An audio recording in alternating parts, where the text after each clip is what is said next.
I was curious about your offseason as you head into spring football. Are there any specific players that stand out to you making big jumps, either weight room, any of that type of stuff? We really have had, like, I'm not going to sit here and say we had a bad offseason, so everybody's going to say that they've had a good offseason, but we have done a nice job of, there were some specific weights that we needed to get to. I think every one of our scholarship O-linemen but one, I think, are 300 pounds and above. Those were some things that we wanted to get accomplished. Need to take a few pounds off of some guys, add to some guys strength-wise. But, Trey, to answer your question, I think we ended up really, really happy with the guys that came in early, the freshman group. I think it's going to be a pretty good group there, and really pleased with their work ethic and their attitude and things of that nature. We probably found some more leaders. When you talk about groups, the DBs were and still are probably, leading the team in work ethic, things of that nature. But the wide receivers now have kind of closed that gap with them. The wide receivers will work the O-line and all that. But I've been really pleased with the wide receiver group, the way they work, and D-line's coming along. They're all working really hard, and the 8 weeks that we had, I think we were pretty much COVID free. It's still, it's still out there, obviously, but I thought Jamil Walker and his staff did a really good job with them. But I didn't get into specific players, I guess, Trey, but I was real pleased with what happened the last 8 weeks. Jason? Hey, Coach, when you look at the last year, the whirlwind, how do you kind of sum that up? No spring, getting the season in. Now you're finally going to get your first spring at Arkansas. And then the other part of that is recruiting, how you guys have handled recruiting, how the recruits have handled that recruiting throughout the last year as we kind of hit that year mark. Yeah, I think we've had 4, I may have been 5, but I think we've had 4 recruiting weekends, what we might call recruiting weekends. We may do it a little bit different than other teams or whatever, but I've really liked the way that's gone. Getting about 50 kids that we've offered, been able to visit with them. And then, the year itself, I wish right now that, like everybody does, that COVID was not a factor in your team and in practice and in health and in the world, but it still is. And so it's certainly affecting us still to this date. But last year it was, COVID. It's still there, not quite like it was, simply because we've had several kids that have had it, but it was a world. The great thing is I felt like, we got it right in our new hires, and the funnest time is with the coaching staff. It's been a lot of fun and being with our players, but really, when you look back at it, it's been a long year, to get to this point when you really look back at it, because March 12th is when it kind of all went away last year, or started, however you want to look at it. Tom? Hey, Sam, I just wanted to get your thoughts on kind of the achievement goals that you have for spring practice, what all you want to get done, and then tailoring what you want to do offensively to your top candidates at quarterback. Is that something Kendall will do instead of just general installation, maybe tailoring a little? There's so many battles, every spring, every year there'll be battles in spring ball, and that's the fun part of it. You can go out there, you can be a little more physical in the spring, where you can find out about kids a little faster than, getting them ready for a game. You're trying to see what the competition level is like in spring. So you can do a lot of different drills, a lot of a little more physicality, things of that nature to find out. So I'm really excited. There's basically, and you guys know where there might be a little more separation in players than others, but there's a lot of positions up for, somebody told me we have 20 returners coming back, starters. There's a lot of battles in those 20. And so that's really exciting. And as far as, when I envisioned Kendall's offense and watched it on tape before he was hired, I think whom we have at quarterback right now is probably tailored to his offense a little bit more even than what Felipe was, because Felipe was what I'm going to call a surprising runner. He ran better than what I thought he would. And these other guys are certainly capable of being a running back as well. So they all can throw or they wouldn't be here. But so I think it'll be more of maybe Kendall putting in everything in his offense that he can versus some of the things that he may not have had because of Felipe and our depth chart. Nate? Just what do you look for as far as in improving the pass rush this spring and kind of where are you in that aspect? Well, I think we're going to widen them out a little bit more. I think we're going to try to, get them out of some inside eyes on those tackles a little bit more and at least give one of them, not both of them, the opportunity to rush the edge. Certainly, we've got to find those guys. So, I think we're going to have to bring 5 at times. We set back and rush 3. I think we're going to have to change up what we do on first down at times. We've got to put a team in a hole, and we didn't do that on a consistent basis last year. And that was one of our self scouts that we found out. But we've got to find those pass rush.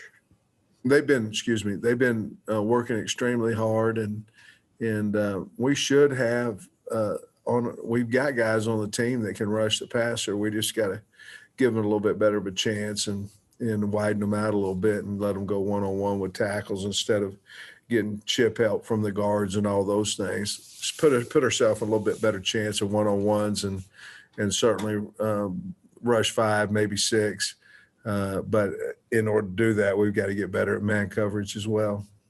Also, Jonathan Marshall was such a key for you last year. Who are you looking at as far as filling his shoes? Everybody is what we're looking at. I don't know. At the nose right now, it's Carter and Nichols and Marcus Miller is where we're playing those guys right there. Certainly, we have opportunities to move forward in the transfer market as well. So we'll kind of figure that out as it goes. But we have who we have right now, and they've got to get better, and they're working hard towards doing that. Hutch? Yes, Sam. What's the quarterback competition really going to look like this spring? Are KJ and Malik kind of 1A and 1B with equal reps, or does KJ maybe have a little bit of an edge because of his experience? Well, we're going to 2-spot everything. In other words, we're going to have 2 fields going because we have numbers. And so Malik right now will be on the 2 field, and we're to start out, we're going to go 1s and freshmen, 2s and 3s, and he'll be down there getting as many reps and the same reps as what KJ would. But right now, KJ's our starter, and we certainly anticipate a really nice battle. And all that's going to do is make you better, and the kids understand it, and it'll make KJ better. It'll make Malik better. It'll make Coley, Renfro, whomever, John Stevens. It'll make everybody better. Clay? Coach, who do you have that maybe is limited a little bit starting out? I know you had some off-season cleanup surgeries. Is everybody full go, or you got to kind of hold some guys? I think we had 4 that were limited. Cortland Jackson still limited. Colin Sutherland still limited. Davion Warren, we'll be very, very slow with him, and Levi Draper. You know, Levi had some shoulder surgeries, and so he's still going to be a little bit limited there. And after that, you know, besides, you know, nagging injury here and there, I think we'll have our full roster. Dudley. Coach, obviously you have a lot of early enrollees, and a few of them are older, like Darrell Wilson and Jalen Williams and Trent Gordon. But what's the challenges and maybe the positives of those guys being in here early and getting to go through this spring practice? I think, you know, I used to think it was for spring and for all this, but we've got a team now that can teach you how to work.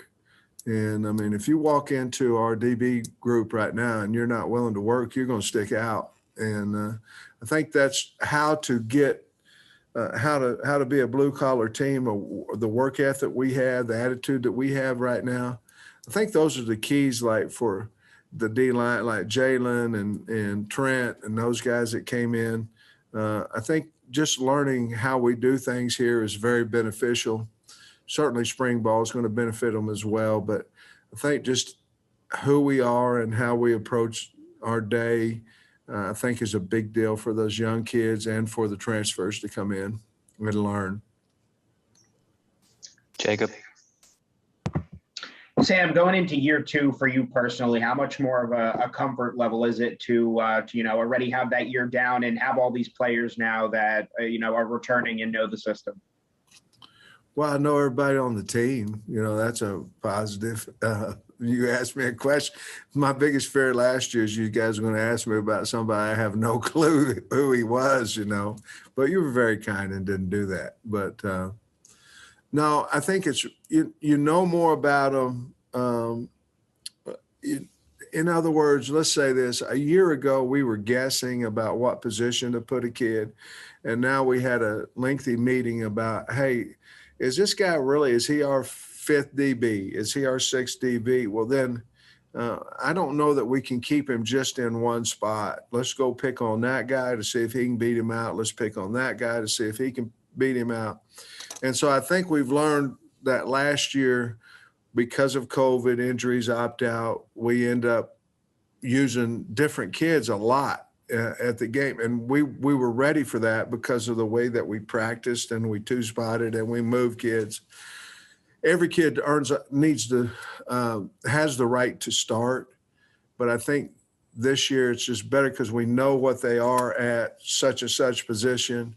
Let's look at them somewhere else and certainly see if they could help us or get on the field faster at another position. So that's kind of been something we've talked about that we're excited to see with a few kids. Nikki? Hey, Coach, with the running backs that you have in your room, do you anticipate it being a running back by committee type situation? And then with the run pass balance from last year, did you like, you know, how that was? Do you want it to shift in either direction in the season?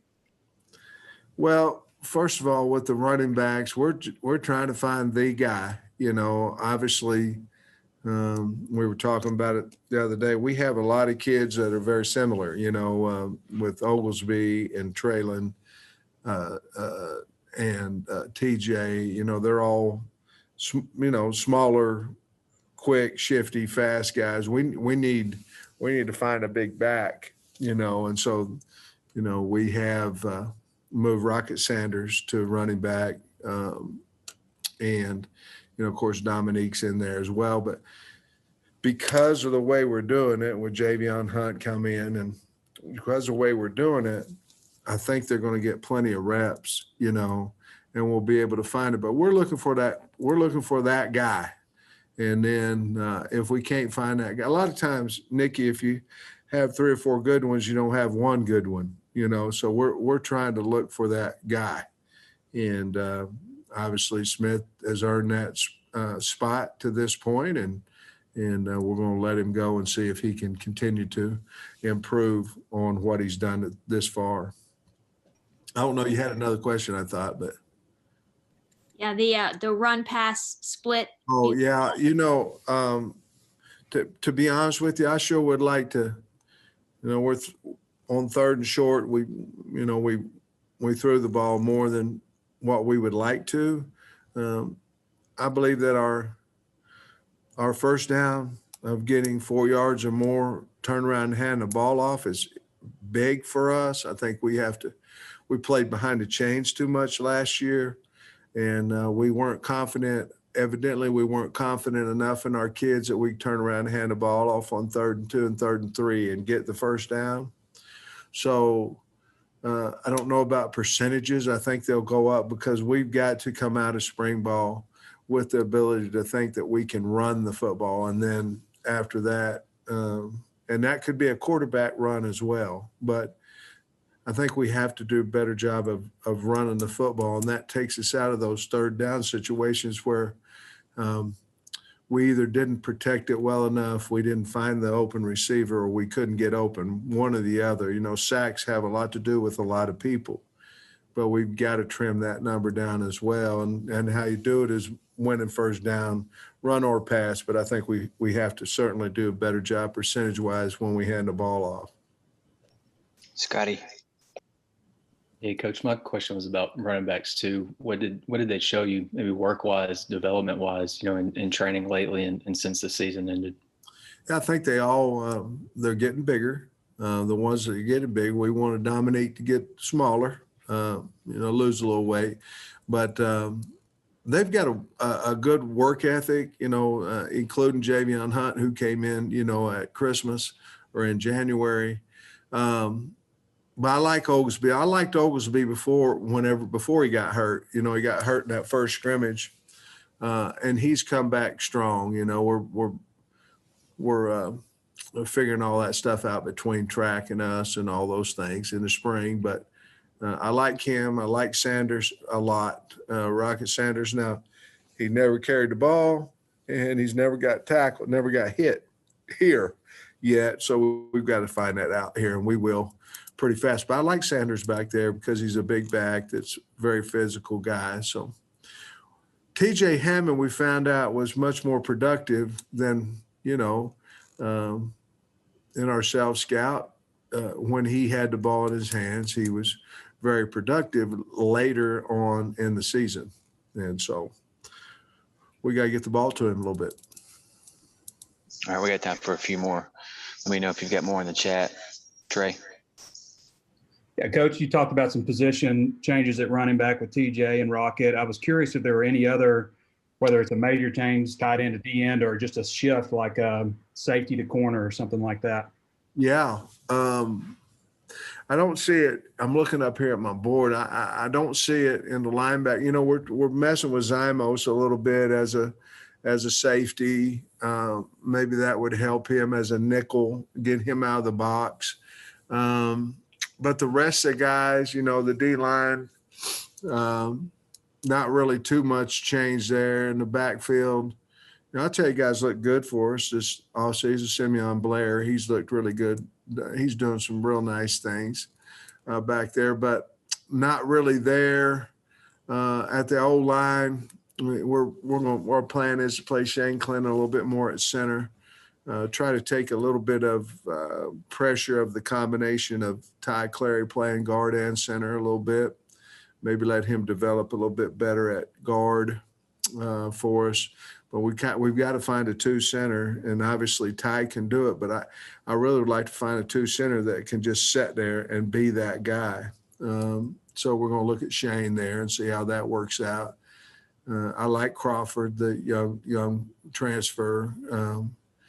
Big old kid that can move, but we haven't changed his positions. We're looking at Mike Woods a little bit more in the slot. We will this spring. Other than that, Trey, really, really not. Otis. Well, Coach, you kind of hit on what I was going to ask you.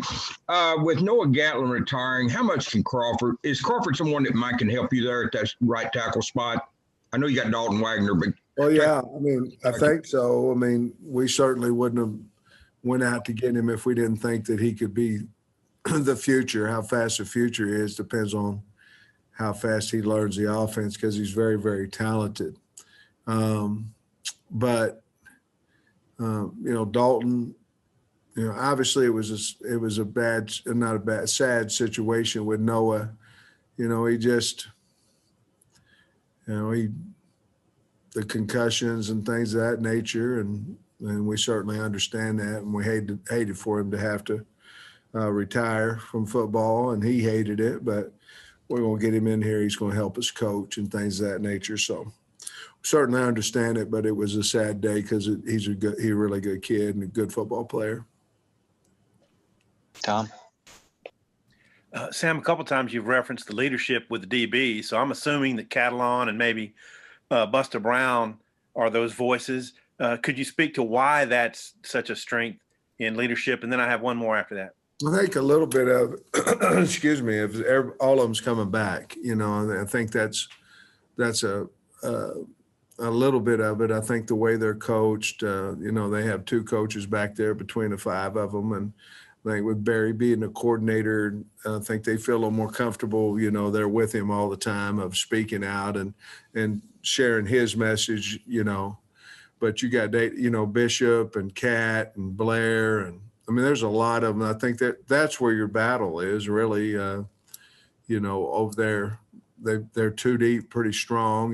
With Clark and Kyrie Johnson, and they've got Trent Gordon. We've got to figure out where who he's gonna challenge and what position. But I think so. But I think more importantly that Barry's in their room, and I think they feel a little bit more comfortable of sharing whatever the message is to the team that day.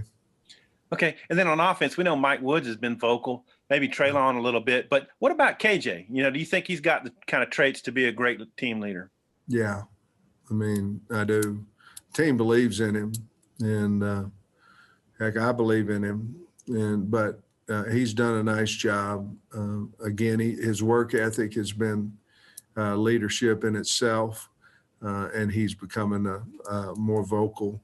He's vocal as he needs to be honest with you. And I'll tell you this: Felipe wasn't a very vocal guy either, but his work ethic was, and that's the same way with KJ. All right, Hutch, wrap us up. Yeah, Coach, I know you brought in Crawford, but are you still kind of keeping your eyes open for anyone else in the portal, maybe a pass rusher, or are you happy with your roster as it is right now? No, yes. I don't know which way to answer the question, but yeah, we're always available for a transfer. I like to build the team through the high school ranks if we can. I think that's good for longevity. Now they have to give you the time, to develop that schematic part of it. But look, we need some help there, and we're certainly looking into the portal at the D line to see if we can't find somebody to come help us. And I know we've talked a lot about a pass rusher, but we need a run stopper in there as well, so we have 3 scholarships we could push forward if need be. And if we find a guy we think come in here and start for us or help us tremendously, then we would give that scholarship to that. But that would be in the D line is where I'm specifically looking at that spot or spots. And then real quick too, I don't think you mentioned him when you were talking about position changes, but I noticed Coylin Jackson is listed as a tight end now. Do you like that move for him?